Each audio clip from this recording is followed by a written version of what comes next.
Hello student, आप सभी को अपने YouTube channel Manu have chemistry में स्वागत करता हूं। और आज के क्लास में हम लोग रासायनिक बलगत की जो केमिकल काइनेटिक्स चैप्टर स्टार्ट किए थे उसी का आज तीसरा लेक्चर होगा। पीछे हम लोग 2 लेक्चर ऑलरेडी पढ़ चुके हैं, लेक्चर 1 लेक्चर 2।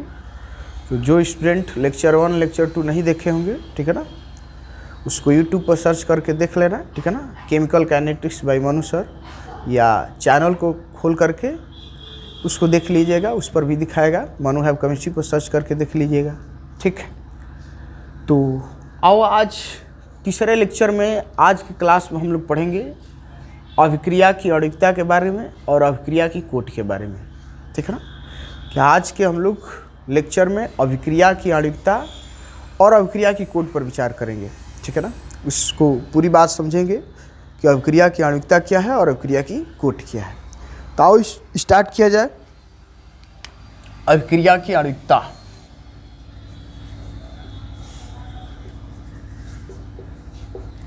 अभिक्रिया की आणविकता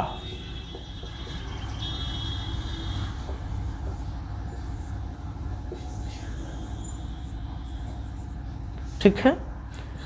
तो आज के क्लास में हम इसी पर चर्चा करेंगे कि हमारी अभिक्रिया की आणविकता क्या है। फिर हम लोग बात करेंगे कि अभिक्रिया की कोट क्या है, ठीक है। यही बात हम आज देखेंगे, ठीक है। तो देखते हैं हम कि अभिक्रिया की आणविकता क्या है। बात को ध्यान से समझना।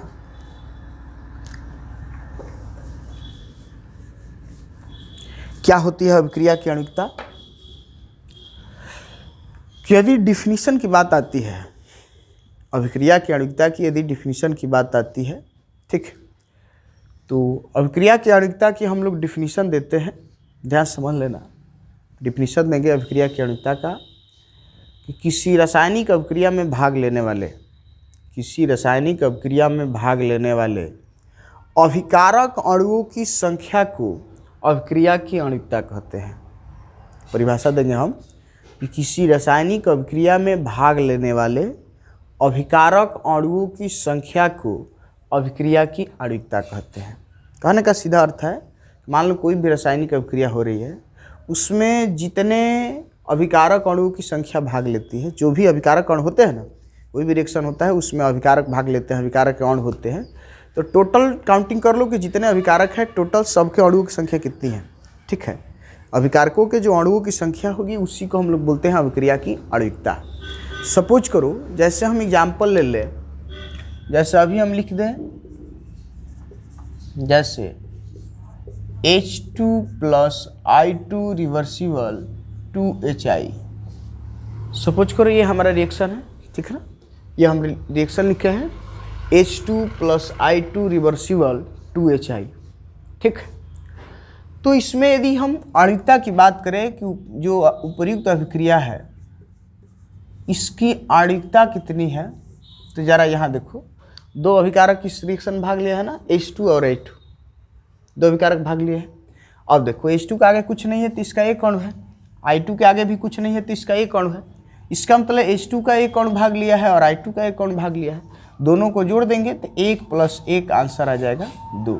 और H2 का एक अणु है, I2 का एक अणु है, तो 1 + 1 आणविकता कितनी आ जाएगी? 2। तो हम ये देख रहे हैं, यही परिभाषा हम बोले हैं कि किसी रासायनिक अभिक्रिया में भाग लेने वाले अभिकारक अणुओं की संख्या अभिक्रिया की आणविकता कहलाती है, ठीक है।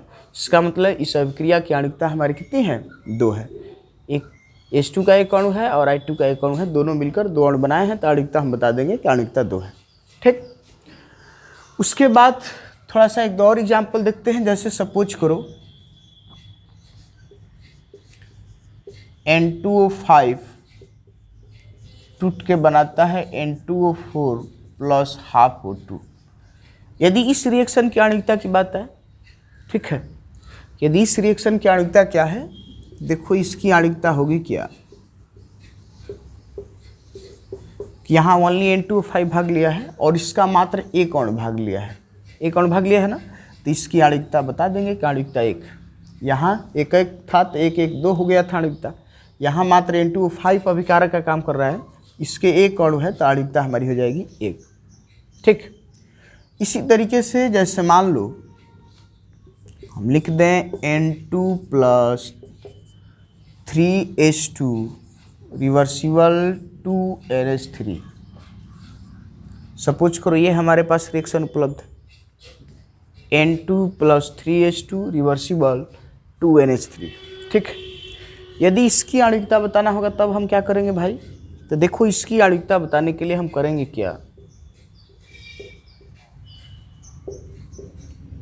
आणविकता इक्वल टू, देखो N2 का एक अणु भाग लिया है और H2 का 3 अणु भाग लिया है। ये तो 3 दिखाई दे रहा है, N2 के आगे कुछ नहीं है तो 1 है, आगे कुछ संख्या नहीं है तो 1 माना जाता है। तो 3 इसका है, 1 इसका है, तो 3 1 4। इसकी आणविकता क्या हो जाएगी? 4 हो जाएगी। ठीक है,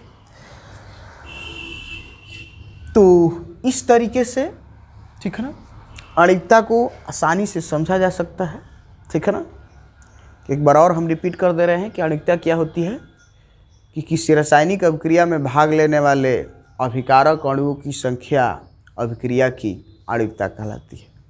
ठीक है, किसी रासायनिक अभिक्रिया में भाग लेने वाले अभिकारक अणुओं की संख्या अभिक्रिया की आणविकता कहलाती है।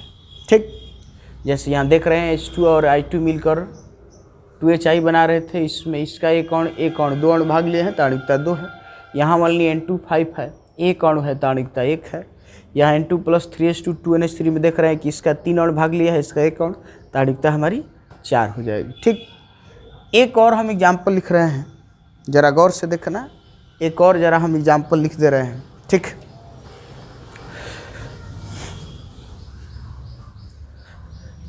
थोड़ा सा एक और एग्जाम्पल हम लिख के दिखा दें।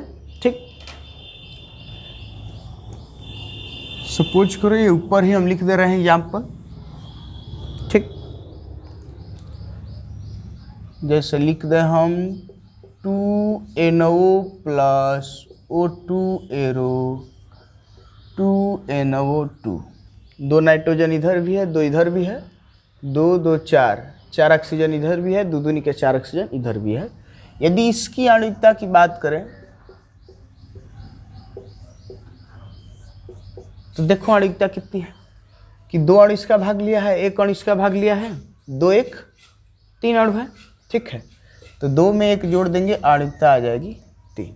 ठीक है, तो इस तरीके से हम देख पा रहे हैं कि इसकी आणविकता हमारी 3 है। ठीक है, तो ये थी हमारी आणविकता का कंसेप्ट। ठीक, एक और बात कि आणविकता के आधार पर अभिक्रियाओं को बांटा भी गया है। ठीक है, जैसे मान लो कि जिस रिएक्शन की आणविकता 1 आ रही है, इसको एकाणुक अभिक्रिया कहते हैं, इसको बोलते हैं एकाणुक अभिक्रिया। ठीक है, जिस अभिक्रिया की आणविकता 2 है उसको बोलते हैं द्विअणुक अभिक्रिया। द्विअणुक अभिक्रिया।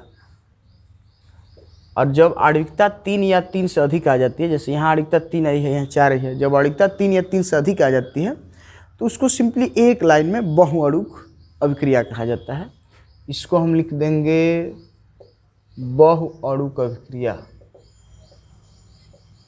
बहुअणुक अभिक्रिया, इसको भी हम कह सकते हैं 3 आ जाए या 3 से अधिक आ जाए तो बहु शब्द का प्रयोग करते हैं, बहुत का मतलब अधिक होता है। बहुअणुक अभिक्रिया, बहुअणुक अभिक्रिया। तो इस तरीके से आणविकता के आधार पर अभिक्रियाओं को बांटा भी जाता है कि आणविकता यदि 1 आ रही है तो उसको एकाणुक अभिक्रिया कहते हैं, आणविकता 2 आती है तो द्विअणुक अभिक्रिया कहते हैं, आणविकता 3 या 3 से अधिक आती है तो उसको बहुअणुक अभिक्रिया कहा जाता है। ठीक, तो ये था हमारा अभिक्रिया की आणविकता का कंसेप्ट। एक और ख़ास बात, उसको भी ज़रा समझ लो। ठीक, कि खास बात क्या है कि इसमें हम एक नोट लगा के बात को नोट करेंगे। ठीक है, इसको एग्जाम्पल लिखना होगा तो नोट कर लेना। ठीक है ना, या वीडियो का स्क्रीनशॉट ले लीजिएगा। ठीक है, जो दिखाई दे रहा है स्क्रीनशॉट ले लीजिएगा, इसको मिटा दे रहे हैं हम।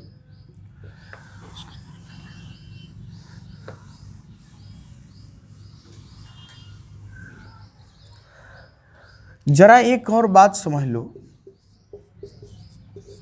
कि यदि कोई रिएक्शन जटिल रिएक्शन होता है, ठीक है, यदि कोई रिएक्शन दिया गया रिएक्शन जटिल रिएक्शन होता है तो जो जटिल रिएक्शन होते हैं ना वह एक पदों में नहीं पूर्ण नहीं होते हैं, ठीक है। जटिल रिएक्शन जो होते हैं कई पदों में पूर्ण होते हैं। और वैसे रिएक्शन की यदि आणविकता बताना है तो सिंपली हम लोग रिएक्शन को देख कर नहीं बता पाते हैं। उस रिएक्शन के लिए दिमाग में रखना है कि क्रिया विधि की आवश्यकता पड़ती है। इसको नोट लगा के इस बात को थोड़ा सा दिमाग में रखना है, ठीक है। क्रिया विधि मैकेनिज्म की आवश्यकता पड़ती है, ठीक है। यदि कहीं जटिल अभिक्रिया है तो जटिल अभिक्रिया की आणविकता का पता हम लोग देख कर नहीं लगा पाते। यदि जटिल अभिक्रिया की आणविकता का पता लगाना है तो क्रिया विधि का सहारा लेते हैं, मतलब क्रिया विधि की सहायता से जटिल अभिक्रियाओं की आणविकता का पता लगाते हैं।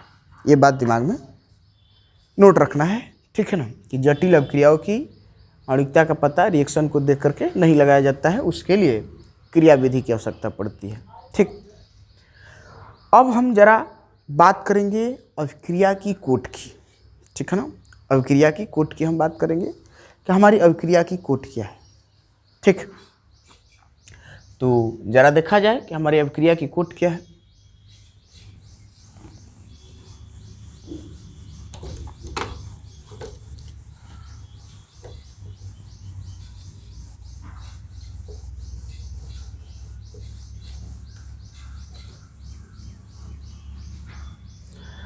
क्या होगी अभिक्रिया की कोट, जरा ये देखा जाए।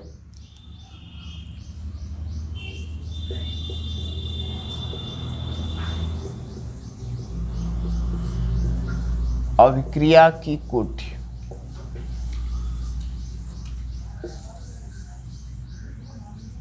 ठीक है। अभिक्रिया की कोट ऑर्डर ऑफ रिएक्शन, ठीक है। अभिक्रिया की कोट क्या होती है, ध्यान से सुन लेना, ठीक है, क्योंकि बोर्ड एग्जाम में लगभग हर साल अभिक्रिया की आणविकता या कोट से क्वेश्चन आता है। या तो अभिक्रिया की आणविकता और कोट के बारे में पूछता है कि अभिक्रिया की आणविकता या कोट क्या है, या एग्जाम में क्वेश्चन आता है कि अभिक्रिया की आणविकता और कोट में क्या अंतर है, ठीक। तो दोनों बात को गहराई से समझ लेना, आसानी से हम लोग कुछ भी आए तो लिख सकते हैं, ठीक है ना। कि किसी न किसी सेट में लगभग हर साल ये फिक्स रहता है, ठीक। हर साल ये फिक्स रहता है कि क्वेश्चन में छप के आता है कि अभिक्रिया की आणविकता क्या है, अभिक्रिया की कोट क्या है, या ये लिख के आता है कि अभिक्रिया की आणविकता एवं कोट में अंतर स्पष्ट कीजिए, ठीक। तो अभिक्रिया की आणविकता को समझ लिए हो, अब हमको ये समझ लेना है कि हमारी अभिक्रिया की कोट क्या है। तो ध्यान से समझो अभिक्रिया की कोट क्या है, किसको हम लोग अभिक्रिया की कोट बोलेंगे। थोड़ा सा डिफरेंस परिभाषा दिया जाता है अभिक्रिया की कोट का आणविकता से, ठीक है, कि अभिक्रिया की आणविकता से थोड़ा सा डिफरेंस बोलना है अभिक्रिया की कोट में।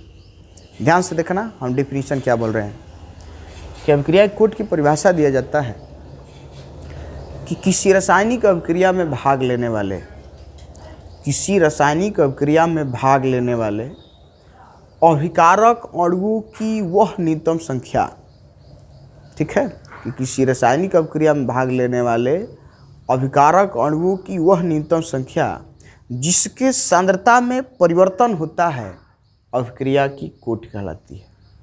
ध्यान सुनो कि ऐसी रासायनिक अभिक्रिया जिसमें अभिकारक अणुओं की वह न्यूनतम संख्या जिसके सांद्रता में परिवर्तन होता है अभिक्रिया की कोट कहलाती है, ठीक है ना। कहने का सीधा अर्थ है कोई रिएक्शन हो रहा है तो ये ज़रूरी नहीं है कि उसमें सभी अभिकारक की सांद्रता में परिवर्तन होता है। जिस अभिकारक की सांद्रता में परिवर्तन हो रहा है उसके अणुओं की संख्या देख लो, ठीक है ना। जिस अभिकारक की सांद्रता में परिवर्तन हो रहा है उसके अणुओं की संख्या देख लो। तो जिस अभिकारक की सांद्रता में परिवर्तन हो रहा है उसके जितने अणुओं की संख्या होती है वही कोट कहलाती है। जबकि आणविकता में जितने अभिकारक अणु भाग लिए थे सबके अणुओं की संख्या को ऐड किए थे, लेकिन कोट में ऐसा नहीं करेंगे। इसमें केवल उसी अभिकारक अणुओं की संख्या को लेंगे जिसके सांद्रता में परिवर्तन होता है, वही कोट कहलाएगी। परिभाषा में यही बात बोले हैं कि किसी रासायनिक अभिक्रिया में भाग लेने वाले अभिकारक अणुओं की वह न्यूनतम संख्या जिसके सांद्रता में परिवर्तन होता है अभिक्रिया की कोट कहलाती है, ठीक। मतलब जिस अभिकारक के सांद्रता में परिवर्तन होगा, ठीक है ना, उसके जो अणुओं की संख्या होगी उसको अभिक्रिया की कोट कहेंगे, ठीक। एग्जाम्पल से अभी हम समझाएंगे। एक और इसमें खास बात है उसको भी अभी समझना है, ठीक है। अभिक्रिया की कोट की एक दूसरी परिभाषा भी हम देते हैं, हम चाहें तो अभिक्रिया की कोटि की हम लोग दूसरी परिभाषा देते हैं कि दूसरी परिभाषा हम ये देंगे, किसी रासायनिक अभिक्रिया में भाग लेने वाले, किसी रासायनिक अभिक्रिया में भाग लेने वाले अभिकारक अणुओं की वह न्यूनतम संख्या, किसी रासायनिक अभिक्रिया में भाग लेने वाले अभिकारक अणुओं की वह न्यूनतम संख्या जो अभिक्रिया के वेग का निर्धारण करते हैं, अभिक्रिया की कोटि कहलाती है। ठीक है, कि किसी रासायनिक अभिक्रिया में भाग लेने वाले अभिकारक अणुओं की वह न्यूनतम संख्या जो अभिक्रिया के वेग का निर्धारण करते हैं, अभिक्रिया की कोटि कहलाती है। कहने का सीधा अर्थ ये है, कोई भी रिएक्शन जब होता है ना, तो उस अभिक्रिया के वेग के लिए जिम्मेदार सभी अभिकारक अणु का होना ये जरूरी नहीं होता है। हो सकता है कि सभी अभिकारक अणु भी अभिक्रिया के वेग में भाग ले सकते हैं, लेकिन हमेशा ये जरूरी नहीं होता है। ठीक है ना। तो अभिक्रिया के वेग के निर्धारण में जो भी भाग लेगा, ठीक है ना, अभिक्रिया के वेग के निर्धारण में जो भी भाग लेगा उसको अभिक्रिया की कोटि कहते हैं। यदि सभी अभिकारक अणु अभिक्रिया के वेग में भाग ले रहे हैं तो सबको अभिक्रिया की कोटि में काउंटिंग कर ले। मान लो एक अभिकारक अणु ही अभिक्रिया के वेग में भाग ले रहा है तो उसको काउंटिंग कर लेंगे। और ख़ास बात यह है कि जिस अभिक्रिया के वेग के निर्धारण में कोई भी अणु भाग नहीं लेता है तो उसकी कोटि 0 हम लिखते हैं। कोई अणु जब भाग ही नहीं लेगा, कोई भी अभिकारक अणु जब भाग ही नहीं लेगा तो उसकी कोटि 0 बताते हैं। ठीक है, यही नहीं, जो सांता वाली परिभाषा पर भी लागू होता है कि मान लो कोई रिएक्शन हो रहा है, यदि जिसके सांता में अभी बोले हैं कि जिसके सांता में परिवर्तन होता है वह कोटि में काउंटिंग होता है। मान लो किसी के सांता में परिवर्तन नहीं हुआ तो उसकी कोटि 0 होगी। यदि सभी पदार्थ के सांता में परिवर्तन होगा तो सबके अणु की संख्या काउंटिंग करेंगे। 1-2 के सांता में परिवर्तन होगा तो जिसके सांता में परिवर्तन होगा उसी को काउंटिंग करेंगे। यदि जितने अभिकारक अणु भाग ले सबके सांता में परिवर्तन होगा तो सबको काउंटिंग कर ले। ठीक, तो या तो इस बात को सांता पर समझ लो या जो दूसरी परिभाषा बोले हैं उस पर समझ लो। जो अभिकारक अणु वेग के निर्धारण में भाग लेते हैं वो हमारी अभिक्रिया की कोटि कहलाती है। ठीक है, यदि मान लो एक अभिकारक अणु अभिक्रिया के वेग के निर्धारण में भाग ले रहा है तो कोटि 1 होगी। 2 अभिकारक अणु अभिक्रिया के वेग के निर्धारण में भाग ले रहा है तो कोटि 2 होगी। ठीक है, मान लो 3 अभिकारक अणु अभिक्रिया के वेग के निर्धारण में भाग ले रहे हैं तो अभिक्रिया की कोटि 3 होगी। ठीक, तो आओ जरा इस बात को थोड़ा सा एग्जाम्पल से हम बताने का प्रयास कर रहे हैं। ठीक, एग्जाम्पल बताने से पहले सबसे जो खास बात है उसको समझ लो, जो सबसे खास बात है उसको समझ लो, उसके बाद हम एग्जाम्पल के माध्यम से बताएंगे। ठीक है, कि जो अभिक्रिया की कोटि होती है ना, एक प्रायोगिक वैल्यू होती है। ठीक है ना, एक प्रायोगिक वैल्यू होती है, प्रायोगिक मान होता है कि अभिक्रिया की जो कोटि है, ठीक है, जो अभिक्रिया की कोटि है वह एक प्रायोगिक मान है। प्रायोगिक मान का सीधा अर्थ है कि रासायनिक अभिक्रिया को देखकर अभिक्रिया की कोटि को काउंटिंग नहीं कर सकते हैं। जैसे अभी अभिक्रिया की आणविकता में रिएक्शन को देख करके आणविकता निकाल दे रहे थे, जितने अभिकारक अणु भाग ले रहे थे काउंटिंग कर दे रहे थे, लेकिन अभिक्रिया की कोटि एक प्रायोगिक मान है। प्रायोगिक मान का मतलब कि अभिक्रिया की कोटि प्रयोग करके, एक्सपेरिमेंट करके निकाला जाता है, और किसी रिएक्शन को देख करके अभिक्रिया की कोटि को बताना इम्पॉसिबल है।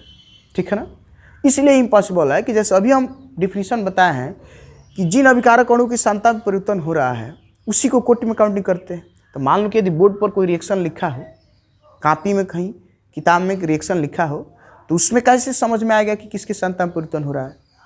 उसका मात्र एक ही बस ऑप्शन है, एक्सपेरिमेंट। प्रयोग करेंगे, प्रयोग के आधार पर पता चलता है किसके सांता में परिवर्तन हुआ, किसके सांता में परिवर्तन नहीं हुआ।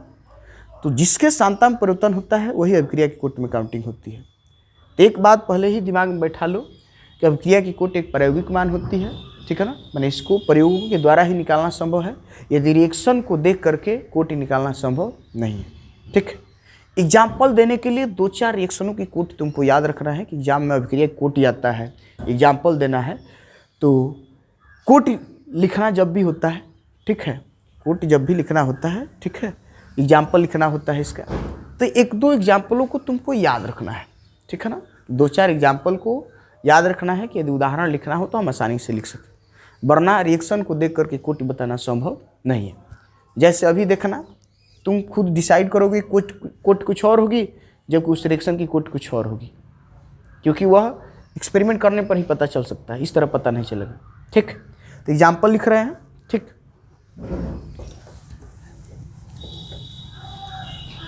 बात को समझना।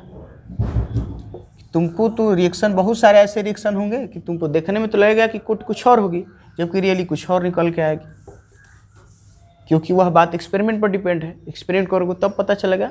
ठीक, तो जैसे देख लो, पहले तो एक हम आसान एग्जाम्पल लेंगे, जैसे N2O5 arrow N2O4 plus half O2। जैसे इस रिएक्शन की यदि हमको कोटि बताना होगा, ठीक है ना, यदि इस रिएक्शन की हमको यदि कोटि बताना होगा तो देखो N2O5 का मात्र एक अणु भाग लिया है ना, और बाय एक्सपेरिमेंट भी देखा गया है कि इस रिएक्शन के वेग के निर्धारण में N2O5 भाग लेता है। ठीक है ना, N2O5 का एक अणु भाग लेता है, या कह सकते हैं कि N2O5 के एक अणु का सांता में परिवर्तन हो रहा है। एक्सपेरिमेंट करके देखा गया है कि देखोगे कि इस रिएक्शन के लिए N2O5 जिम्मेदार होता है, मतलब इस अभिक्रिया के वेग के निर्धारण में N2O5 का एक अणु भाग लेता है। तो जब N2O5 का एक अणु भाग लेता है तो इस अभिक्रिया की कोट एक हो जाएगी। ऐसे तो आगे कुछ नहीं है तो एक है। ठीक है, तो अंदाज से भी देखने में लग रहा है कि एक है, लेकिन अंदाज से नहीं बताना है। ठीक है ना, ये सब एक्सपेरिमेंट वैल्यू है। ठीक, लेकिन यदि अंदाज से बताओगे तो फिर आगे आंसर गलत भी आएंगे, क्योंकि एक्सपेरिमेंट वैल्यू है। एग्जाम्पल करने के लिए दो चार याद रखना है। जैसे अभी एक एग्जाम्पल लिख दें, CH3 एग्जाम्पल यदि हम लोग लिख दें, ठीक है, थोड़ा सा हम इधर लिख दे रहे हैं, CH3COOC2H5 एथिल स्टेट इसको पढ़ते हैं। यदि इसका हम जल अपघटन करा दें तो बनता है Ht कम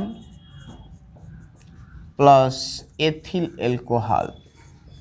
ठीक है, इक्वेशन बैलेंस होगा। CH3COO है, CH3COO है। ठीक है ना, इसमें से एक H यहाँ आया है और C2H5OH इधर गया है। ठीक है ना, समीकरण बैलेंस है C2H5OH। यहाँ देखो, यदि इस रिएक्शन की कोटि बताना होगा तो देखने में तो लग रहा है कि भाई एथिल स्टेट का एक अणु भाग लिया है, H2O का एक अणु भाग लिया है, कोटि दो आना चाहिए, लेकिन ऐसा नहीं होता। बाय एक्सपेरिमेंट ये देखा गया कि जो H2O होता है, जब ये रिएक्शन होता है तो H2O की सांद्रता में कोई परिवर्तन नहीं होता है, ओनली एथिल स्टेट के सांद्रता में परिवर्तन हो रहा है। मतलब कि अभिक्रिया के वेग के लिए जिम्मेदार ओनली एथिल स्टेट। ठीक है, तो केवल इसके सांद्रता में परिवर्तन होता है। ये एक्सपेरिमेंट करके दिखाया जाता है। ठीक है ना, एक्सपेरिमेंट करने पर ही पता चलता है कि H2O की सांद्रता में कोई परिवर्तन नहीं होता है, ओनली एथिल स्टेट के सांद्रता में परिवर्तन होता है। इसलिए इस रिएक्शन की कोटि दो न लिख करके, ये तो सांद्रता में भाग नहीं ले रहा है, इसकी सांद्रता में परिवर्तन नहीं हो रहा है, तो अभिक्रिया के वेग के निर्धारण में भाग नहीं ले रहा है, ओनली एथिल स्टेट के सांद्रता में परिवर्तन होता है। कहने का मतलब कि ओनली यही अभिक्रिया के वेग के निर्धारण में भाग लेता है। ठीक, तो जब ये कैंसिल हो गया तो इसका मात्र एक अणु है, तो इसकी भी कोटि कितनी आएगी? एक ही आएगी। देखने में तो लग रहा था कोटि दो होगी, लेकिन कोटि कितनी है? एक ही है। ठीक, और भी ज़रा एग्जाम्पल देख लो, थोड़ा सा और भी एग्जाम्पल हम दिखा दे रहे हैं। ठीक, जैसे मान लो अभी हम लिख दें, लेकिन एक और बहुत अच्छी बात एक समझ लो, यदि इसी रिएक्शन को यदि बैकवर्ड लिख दो, इसी रिएक्शन को यदि बैकवर्ड करके यदि हम लिख दें, यदि हम उसी रिएक्शन को यदि ऐसे लिख दें,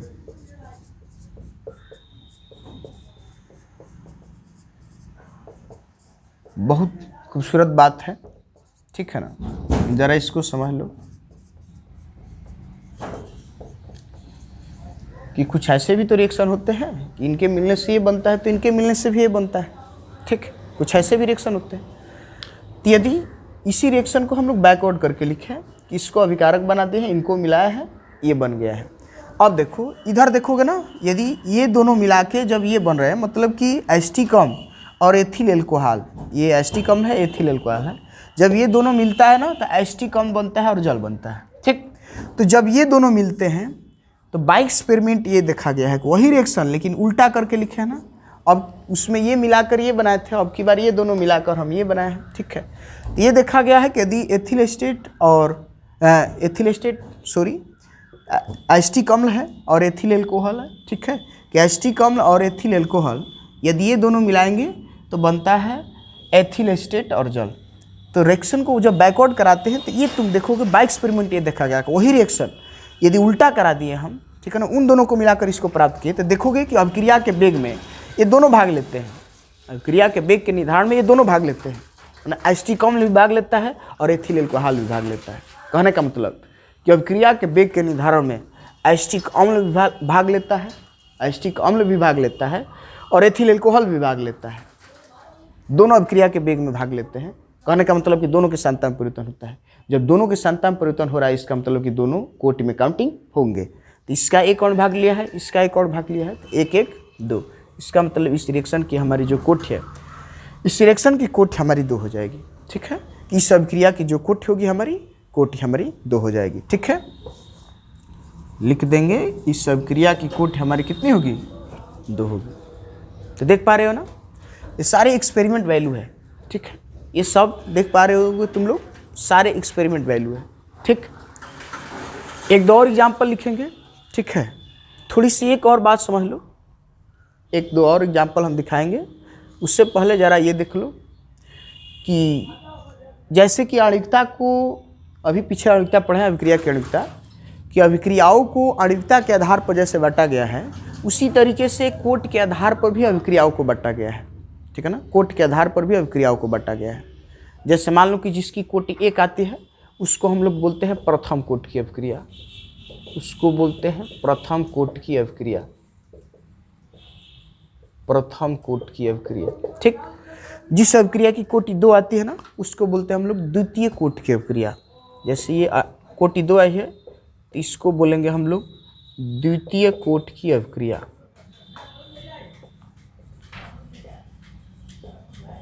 ठीक है ना, यदि अभिक्रिया की कोटि 1 आती है तो उसको बोलते हैं प्रथम कोट की अभिक्रिया, यदि कोटि 2 आती है तो उसको बोलते हैं द्वितीय कोट की अभिक्रिया। इसी तरीके से जब कोटि 3 आएगी तो बोलेंगे तृतीय कोट की अभिक्रिया।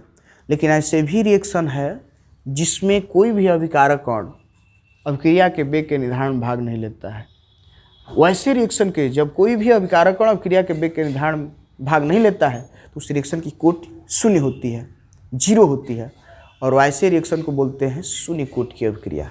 ठीक है ना, जिसमें कोई भी अभिकारक कण भाग नहीं लेगा, मतलब किसी भी अभिकारक कण के सांता में परिवर्तन नहीं होगा, उस रिएक्शन की कोटि हम 0 दिखाते हैं, 0 दिखाते हैं, और वैसे रिएक्शन को हम बोलते हैं शून्य कोट की अभिक्रिया।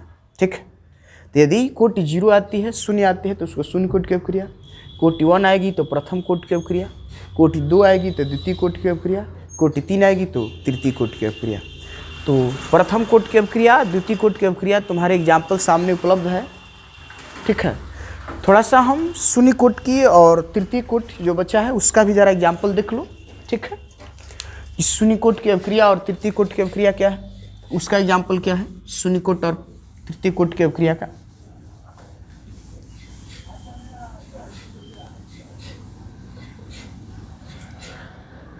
कि जैसे हम एक एग्जाम्पल लिख दें, एंड या इसको ना लिख करके अभी थोड़ा सा हम तृतीय दिखा रहे हैं। ठीक है ना, तब शून्य पर दिखाएंगे, पहले तृतीय कोट के देख लो example. 2NO plus O2 arrow 2NO2, इस अभिक्रिया की जरा कोट की यदि हम बात करें, ठीक है, यदि इस रिएक्शन की यदि हम लोग कोट की बात करें तो बाय एक्सपेरिमेंट ये देखा गया है कि इस रिएक्शन के अभिक्रिया के वेग में NO भी भाग लेता है और O2 भी भाग लेता है, मतलब NO के भी सांता में परिवर्तन होता है और O2 के भी। ठीक है ना, बाय एक्सपेरिमेंट ये देखा गया कि अभिक्रिया के वेग के निर्धारण में NO भी भाग लेता है और O2 भी भाग लेता है। तो इस तरीके से कोट में सब काउंटिंग होंगे। तो इसके 2 अणु भाग लिया है, इसका 1 अणु, तो 2 1 3, इसका मतलब इस अभिक्रिया की कोट कितनी हो जाएगी, 3 हो जाएगी। और जब कोट 3 आती है तो उसको हम लोग बोलते हैं तृतीय कोट की अभिक्रिया, उसको हम लोग बोलेंगे तृतीय कोट की अभिक्रिया। यदि कोट 3 आएगी तो उसको क्या बोलेंगे हम लोग, तृतीय कोट की अभिक्रिया बोलेंगे। ठीक, अब जरा शून्य कोट की अभिक्रिया पर हम विचार करेंगे। ठीक है, शून्य कोट की अभिक्रिया का, तो जैसे हम लोग शून्य कोट की एग्जाम्पल में जैसे लिख दें, उत्प्रेरक की उपस्थिति में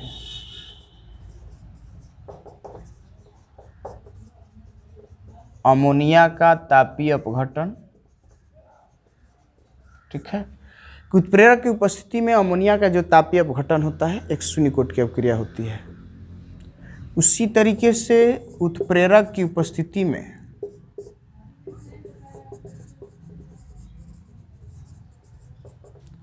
हाइड्रोजन आयोडाइड का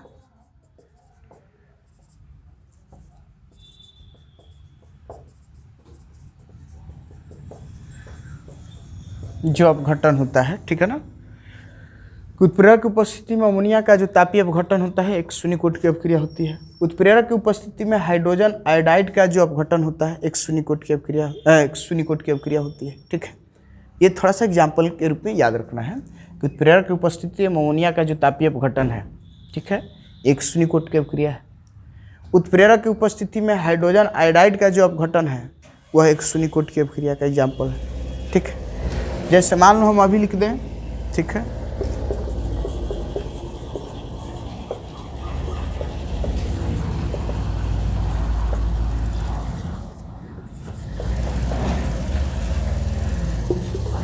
ये सब हमारे शून्यकोट की अवक्रिया का एग्जाम्पल है। जैसे H2 + Cl2 एरो 2HCl, ठीक है ना।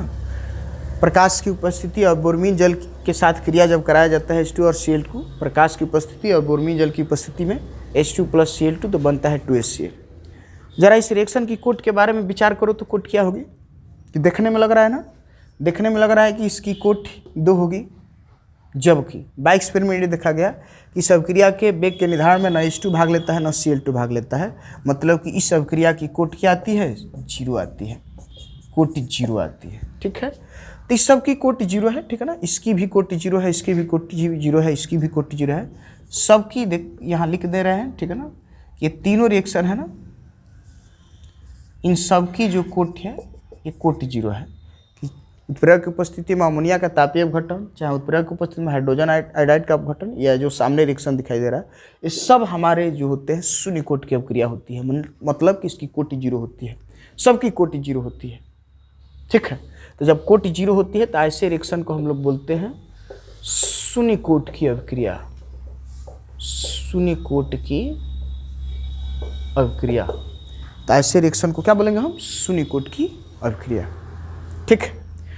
तो उम्मीद करते हैं कि बात की गहराई को समझे होंगे कि अवक्रिया की आणविकता क्या है, अवक्रिया की कोट क्या है, ठीक। एक और बात समझ लो, हमारे इंटरमीडिएट के सिलेबस में, वर्तमान जो सिलेबस है हमारा, उसमें मात्र 2 प्रकार की अवक्रियाओं के बारे में डिटेल अध्ययन करना है। एक तो शून्यकोट की अवक्रिया के बारे में डिटेल अध्ययन करना है और एक प्रथम कोट की अवक्रिया का, ठीक है। कि एक हमको शून्यकोट की अवक्रिया के बारे में डिटेल अध्ययन करना है और एक हमारा प्रथम कोट की अवक्रिया के बारे में डिटेल अध्ययन करना है, ठीक। तो इस वीडियो में इतना ही, फिर मिलेंगे हम नेक्स्ट वीडियो में, ठीक है ना। उसको हम लोग आगे के वीडियो में शून्यकोट की अवक्रिया और प्रथम कोट की अवक्रिया के बारे में डिटेल अध्ययन करेंगे, ठीक। तो इस वीडियो में इतना ही, फिर हम मिलेंगे नेक्स्ट वीडियो में, ठीक है। आप लोग अधिक से अधिक वीडियो को सपोर्ट कीजिए, ठीक है ना। चैनल को सपोर्ट कीजिए, ठीक है ना। हमको सपोर्ट कीजिए, ठीक है। जितना आप लोग अधिक से अधिक सपोर्ट करेंगे उतना हमको एनर्जी मिलेगी, और जब हमको एनर्जी मिलेगी, आप सपोर्ट करोगे तो अधिक से अधिक, जब हमको एनर्जी मिलेगी तो अधिक से अधिक मैटर आप तक पहुंचेगा, ठीक है ना, आप लोगों तक पहुंचेगा, ठीक है ना। तो अधिक से अधिक आप लोग सपोर्ट कीजिए, चैनल को सपोर्ट कीजिए, हमारा सपोर्ट कीजिए, ठीक। तो इस वीडियो में इतना ही, फिर मिलेंगे हम नेक्स्ट वीडियो में। Thank you.